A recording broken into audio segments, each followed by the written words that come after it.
अनुजाय नमः।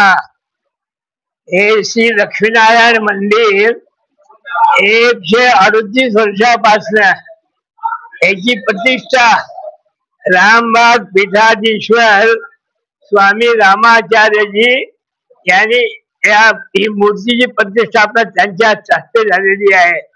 तेव्हापासून आतापर्यंत बिना खंड प्रत्येक न चुकता हे कार्यक्रम होतात। त्याच्यामध्ये सकाळी वेद पारायण,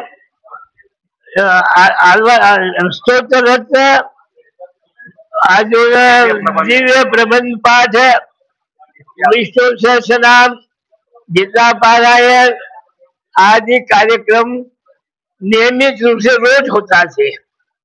आणि त्यानंतर हे जे धनुर्मास उत्सव 30 दिवसाचा धनुर्मास उत्सव असतो। एका वर्षामध्ये 200 दिवस रोज देवाचं काही ना काहीतरी उत्सव असत। एक वर्ष प्रत्येक वर्षात 365 दिवसात 200 दिवस उत्सव असतात। त्यामध्ये प्रामुख्याने धनुर्मास 16, 12 ते 14 जानेवारी, श्री झुला उत्सव ऑगस्ट महिन्यात 22-23 दिवसाचा। या रामानु संप्रदायाचे जे आलवार होऊन गेले त्यांचे 10 दिवसांचे 5 जणांचे उत्सव 10 दिवसाचे आहेत। आणि गीता जयंती आहे। सगळे कार्यक्रम बरोबर व्यवस्थित प्रमाणे चालू आहे। प्रत्येक वर्षी भाद्रपद मासामध्ये श्रीमद भागवत सप्ताह आज 130 वर्षापासून तो सप्ताह प्रत्येक वर्षी नवीन नवीन महाराज येतात। केव्हा वृंदावनचे येतात, केव्हा मथुराहून येतात, केव्हा कांचीचे येतात। असं एक प्रत्येक वर्षी हे श्रीमद भागवत होते। आणि त्यानंतर याच्यामध्ये काही भागवत सप्ताह झाल्यानंतर शरद पौर्णिमा मागे प्रत्येक उत्सव होतात। शरद एकादशीचे आहेत, मूळ नक्षत्र आहे, श्रवण नक्षत्र आहे, अन्नकूट बी आहे। अन्नकूट बी आज 135 वर्षापासून नियमित रूप से नवरात्री उत्सव त्याच्यात असे 6 आहेत 10 उत्सवाचे। त्या दृष्टीनं हे सगळं 10 कर्मचारी लोक आहेत देवाच्या स्तुतीसाठी। सगळे बाहेरगावचे कर्मचारी इथं सेवासाठी म्हणून आलेले आहेत आणि ते रोज देवाची सेवा, नित्य सेवा करतात। मोठे मोठे पंडित विद्वान बी आहे। पाहिजे तुम्हाला आशीर्वाद देताना आशीर्वाद बी देतो त्या पंडिता। प्रभाजी, ओ प्रभाजी,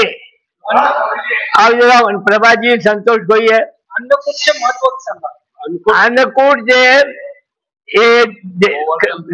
गोवर्धन पर्वत जे उचलले कृष्ण भगवानाने, ते गोवर्धन पर्वत प्रत्येक वर्षी कार्तिक शुक्ल प्रतिभेला पूजा होत होती। पण जेव्हा ती पूजा, इंद्राची पूजा त्याज्य करून श्रीकृष्ण देवतांनी हे म्हणलं की प्रत्यक्ष देवता आपला गिरिराज आपल्याला पाणी देतोय, असे व्यवस्था करतोय, राहायची जागा करतोय। त्याकरता तुम्ही गिरिराजची पूजा करा। त्या वेळेपासून इंद्राची पूजा केली नाही। त्या निमित्ताने रुष्ट होऊन भयंकर मोठी वर्षा केली। वर्षा कशी केली की वृंदावन बुडून जावं पाण्यामध्ये। त्यावेळेला मग सगळे लोक म्हणजे तुझ्या सांगण्याने आम्ही हे पूजा केली आहे, आता कष्ट आलाय। तुम्ही म्हणला सगळेजण माझ्याकडे या।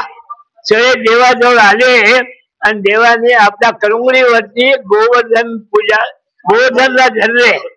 आणि त्या वेळापासून ही गोवर्धन पूजा दीपावलीच्या दुसऱ्या दिवशी ही गोवर्धन पूजा काही ठिकाणी 5व्या दिवशी होते।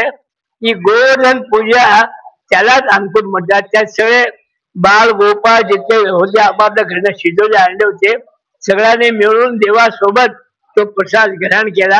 हे त्याचे विषय। त्याचं प्रतीक आपण आहे की आज अन्नकूट म्हणजे आज 56 भोग लागतात। ते सगळं काही ईश्वराने बरोबर करून दिलंय आणि तसंच चाललंय.